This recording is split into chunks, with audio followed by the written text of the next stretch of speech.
side to truly really feel the impact, and for those institutions to really have the benefit of what the internet, these funds are. Of no use are we, just keeping money in CBN and it has not met the needs of the higher institutions that they were set for, and the impact that it will have on our educational system.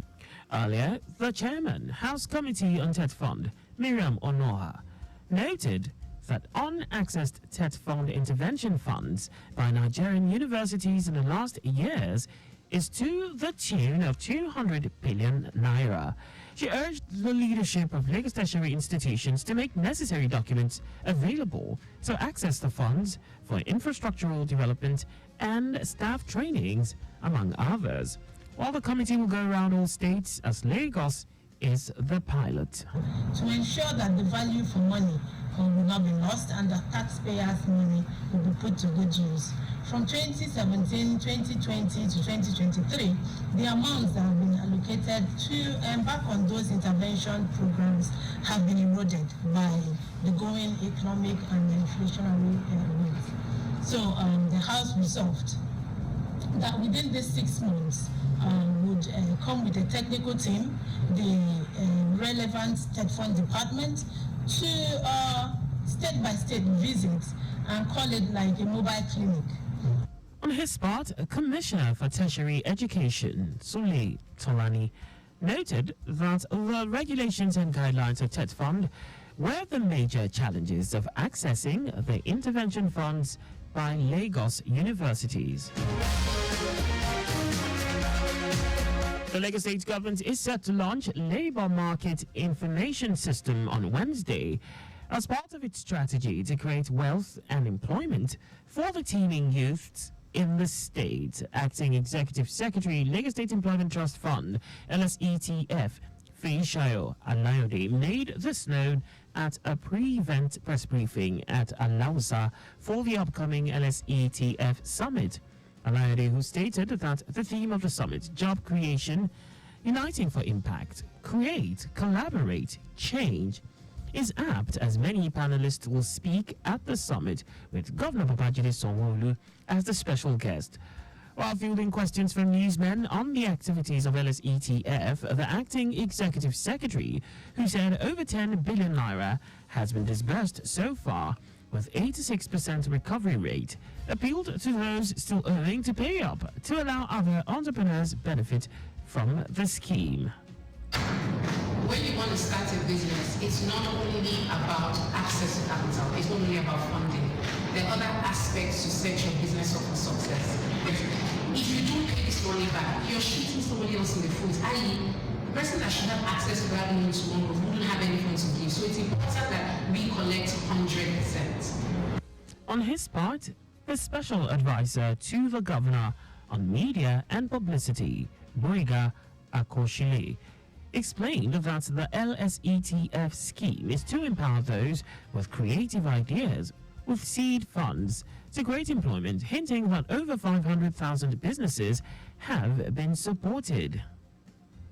LSETF is for everybody that is doing business legitimately in Lagos State, and you only need that platform to scale up and of course to further create value to the society by also becoming an employer of labor.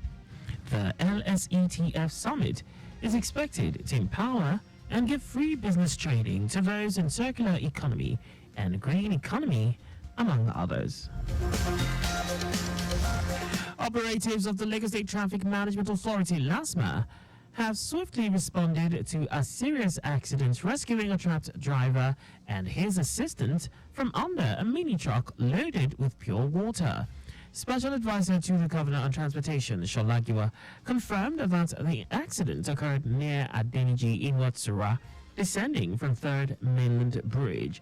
Giwa noted that drivers keep flouting the State Transport Sector Reform Law 2018, despite government's ongoing campaign to educate motorists about speed limits and the importance of vehicle maintenance, particularly the braking system. He urged all drivers, including truck operators and private car owners, to avoid excessive speed and check their vehicles before driving within and outside of the state. Fellows of the Latif Jakonde Leadership Academy, LJLA, have commenced their international policy trip in India by visiting some of the country's culturally significant landmarks.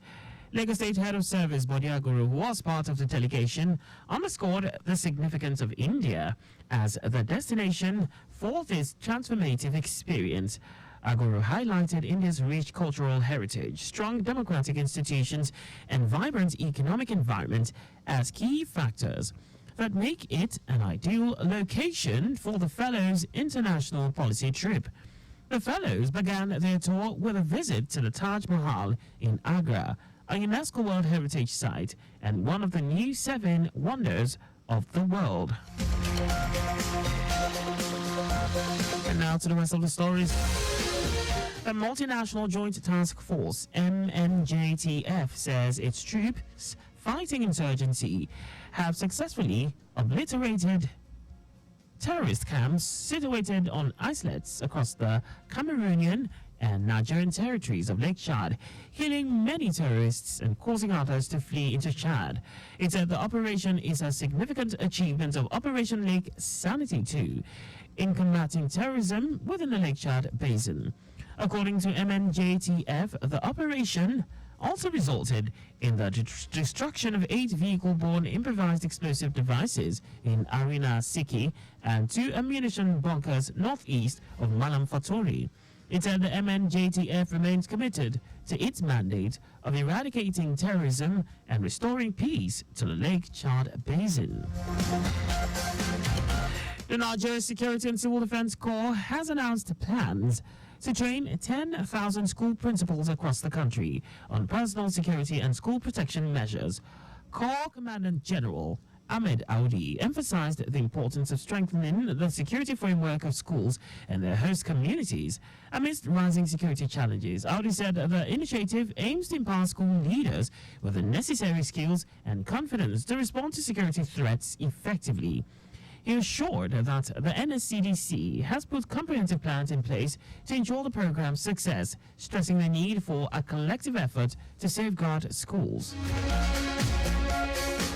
The governing councils of federal universities, polytechnics, and other tertiary institutions will be inaugurated on July 4, 2024.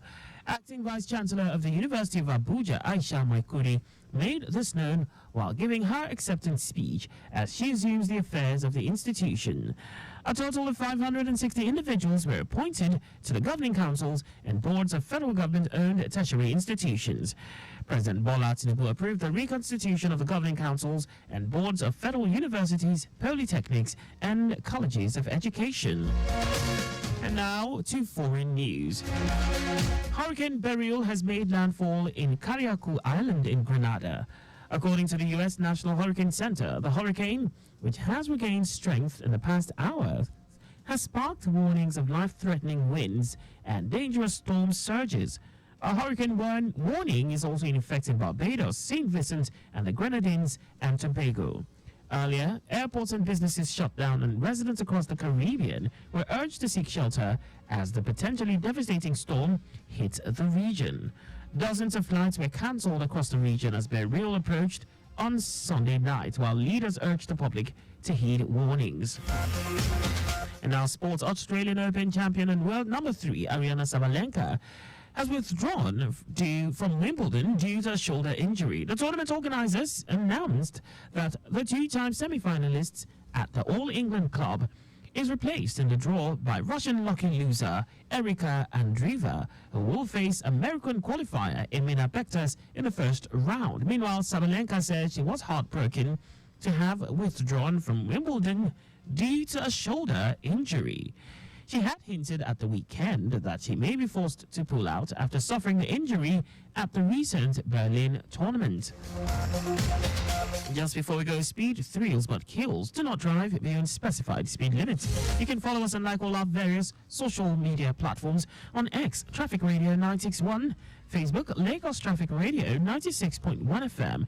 Instagram, Lagos Traffic Radio 961. On YouTube, subscribe and watch us live on our channel, Traffic Radio 961. You can also visit our website on www.trafficradio961.ng.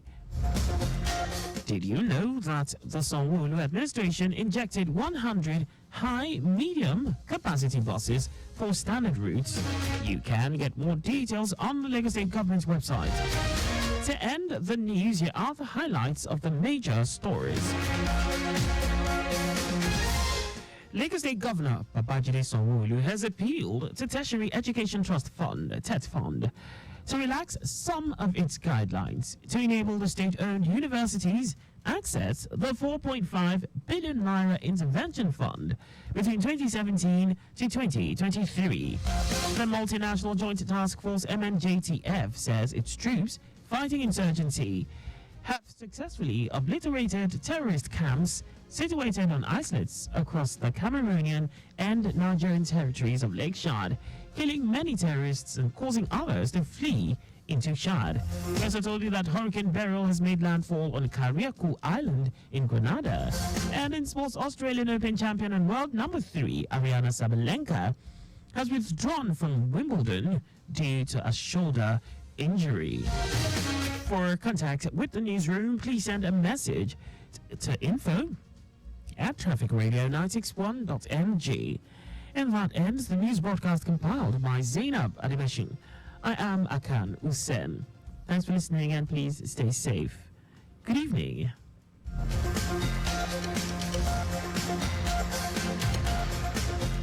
To ensure that the value